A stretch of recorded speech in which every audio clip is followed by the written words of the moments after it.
నమస్కారం. న్యూస్ బాక్స్కు స్వాగతం.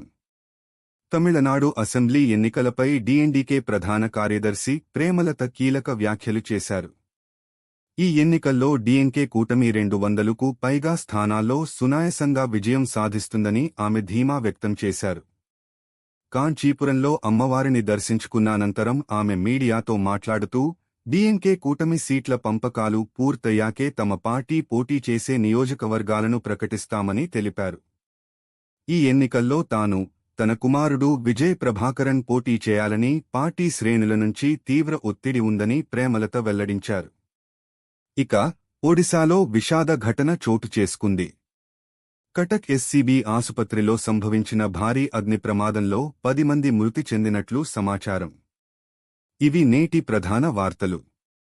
మరిన్ని అప్డేట్స్ కోసం చూస్తూనే ఉండండి న్యూస్ బాక్స్. నమస్కారం.